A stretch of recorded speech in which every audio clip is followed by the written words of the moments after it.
to today's video. Will the new Barnes & Noble design be a disappointment, or will I actually enjoy it? So today we are going to find out as I give my little review. This Barnes & Noble just recently opened up in the community a few weeks ago. This Barnes & Noble opened up and I haven't been to the newly designed Barnes & Noble.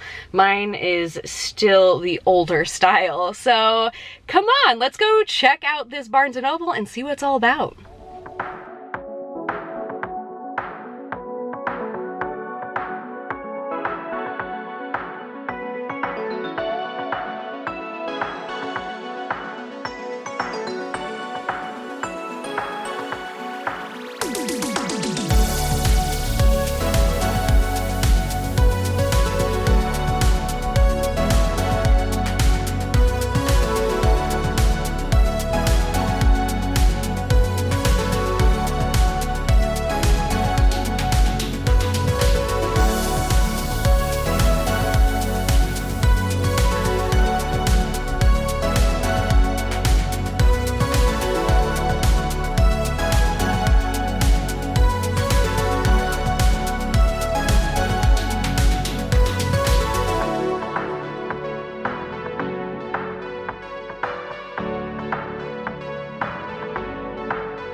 After sleeping on all my thoughts, feels, and opinions last night, cheers to this review.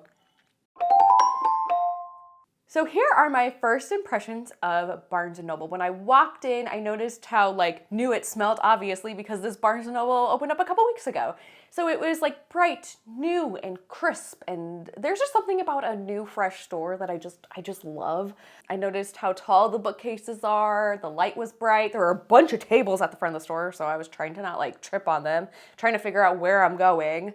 It would have been nice to have a map at the front of the store. And then as I'm walking around, I noticed it is a smaller store than I expected. So that was kind of my first impressions.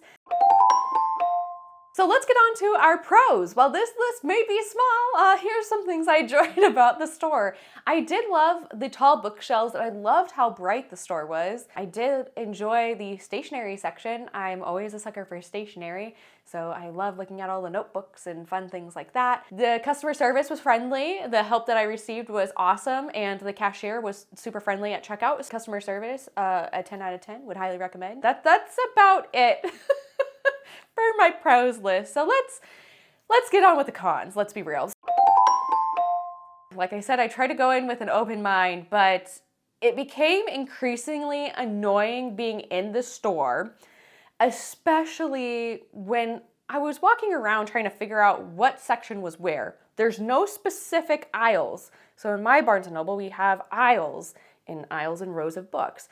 Well, in this area, like this one, you have little sections, and then there's little circular tables full of crap and stuff. Some have books, but then there's stuffed animals and this and that. And it's just, ugh. So my main point of this is that as I was trying to walk around and figure out what was where in the store, try to find this book that I was looking for, I literally felt like a mouse in a maze. It went off in my head like a light bulb. The moment I felt that, I was like, this is how I feel. I feel like I'm a mouse in a maze and I can't find my dang cheese. I just want my book, the cheese. I couldn't find the title that I was looking for, so I went up to the cash register area and I was like, yo, can you help me find this title? And this girl and I were looking all over the store, and then we go back into the children's area, and then we go back into this children's room. There's this awkward room in the back where there's children's books. It's not organized chaos, it's just chaos, because it would be kind of alphabetical, but not really. And it'd be shorter chapter books, but then there were graphic novels, but then there were chapter books, but then there was a huge thing of the Diary of the Wimpy Kid, which I love Diary of the Wimpy Kid, but why did we need a section that big of Diary of the Wimpy Kid? And then there was more books, and then there was little bookshelves in this little room. It was so claustrophobic trying to find and look for this dang book. And after a while, we finally find the book. As we leave one corner of the room to go back towards like the front of this room, it caught my eye and I was like, there's my book. Yes.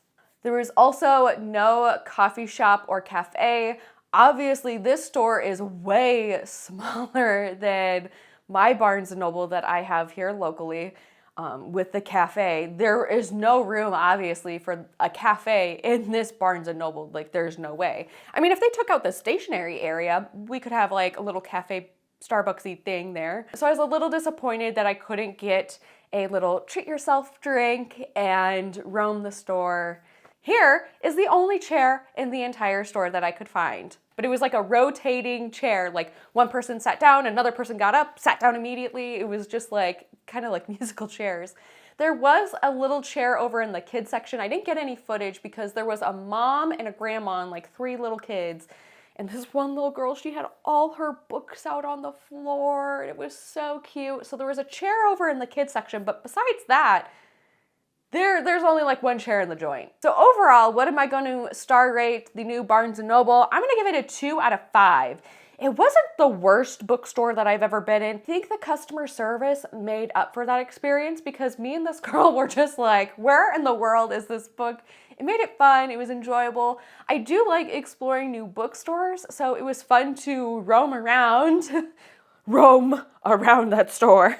And it was a design that was just not for me, and also probably a lot of other people with the reviews about it. So that is my hot take and review of the new Barnes & Noble design. If you have been to the new Barnes & Noble recently, let me know in the comment section down below all your thoughts, feels, opinions. Do you like the new Barnes & Noble design? Do you hate it? What do you like and love about it? Let me know. Anyways, don't forget to hit like and subscribe, and we will see you next time for a new bookish video.